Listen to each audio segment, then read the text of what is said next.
Bismillahirrahmanirrahim. Assalamualaikum warahmatullahi wabarakatuh. Segala puji dan syukur saya ucapkan kehadirat ilahi Rabbi, dan sholawat serta salam semoga tetap tercurahkan kepada Nabi Muhammad SAW. Berikut keluarganya, para sahabatnya, dan seluruh umat pengikutnya. Allahumma sholli ala Sayyidina Muhammad wa ala ali Sayyidina Muhammad.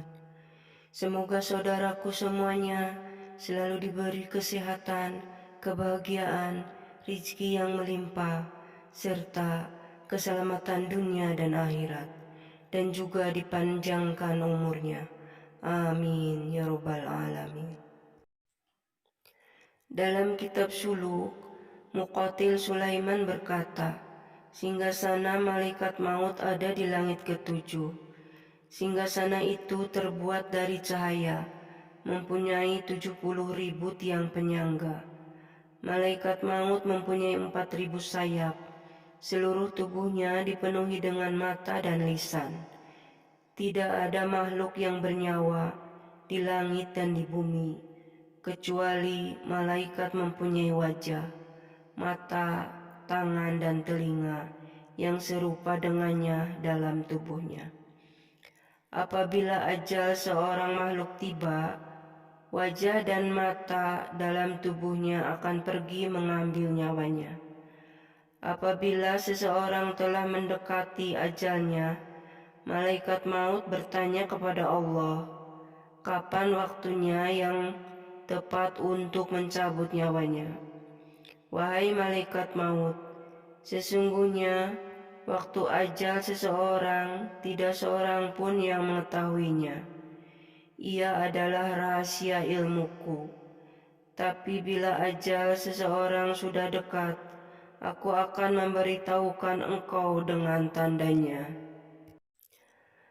Ka'ab al-Ahbar berkata, Allah menciptakan pohon di bawah arsy. Pada setiap daunnya tertulis nama-nama seluruh makhluk hidup di langit dan di bumi, termasuk malaikat Jibril dan malaikat Israel sendiri.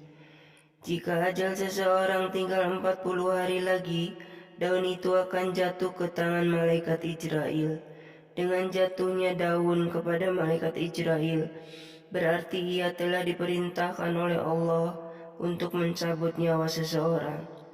Ketika daun itu jatuh, orang itu di langit telah disebut meninggal dunia, padahal dia masih mempunyai sisa umur di dunia selama 40 hari lagi.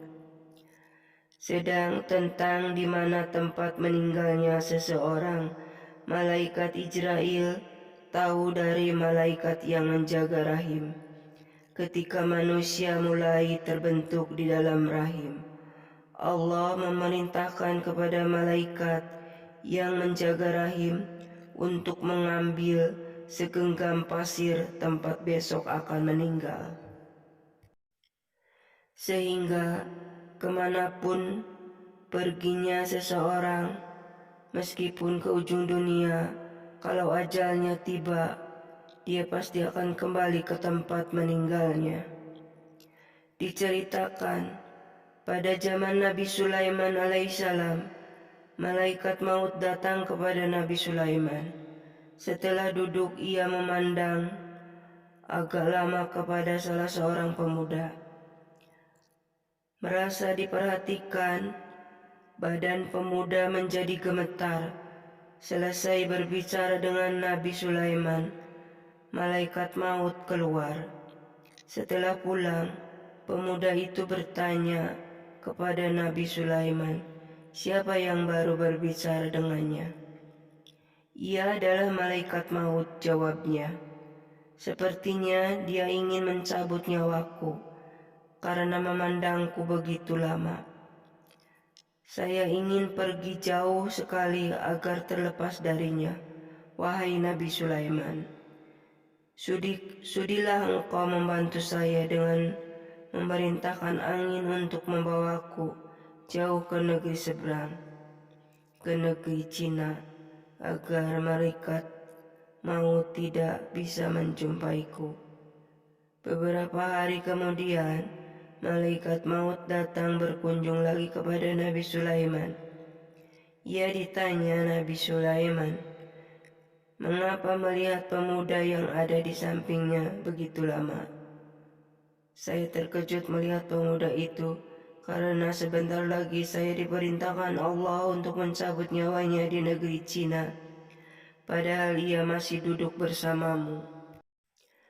Kemudian Nabi Sulaiman menceritakan bahwa setelah ia pergi, pemuda itu menyuruhku untuk memerintahkan angin untuk membawanya ke negeri Cina, jawab Nabi Sulaiman.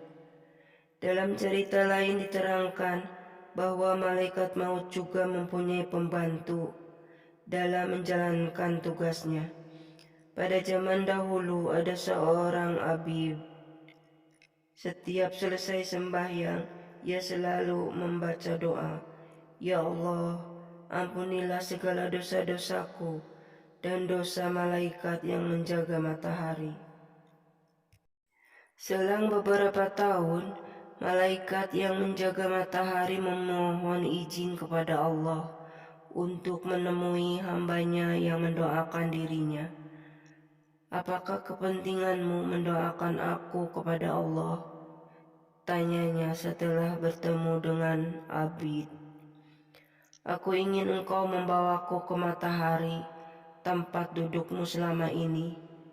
Kemudian engkau menanyakan kepada malaikat maut, kapan waktu ajalku tiba, agar aku bisa mempersiapkan lebih dini," jawab Abid. Malaikat membawa si Abid ke atas. Dia duduk di tempatnya menjaga matahari. Kemudian ditinggal sendiri. Malaikat penjaga matahari pergi mencari malaikat maut untuk menanyakan ajal si Abid. Setelah melihat catatannya, malaikat maut berkata, "Sesungguhnya ajal temanmu telah datang. Di sini tertulis bahwa ia akan meninggal dunia ketika duduk di tempat yang telah engkau duduki selama ini."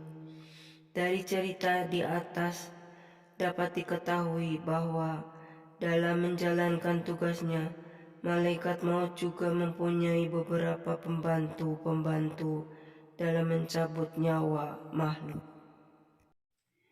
Demikian yang saya sampaikan. Semoga bermanfaat. Amin. Assalamualaikum warahmatullahi wabarakatuh.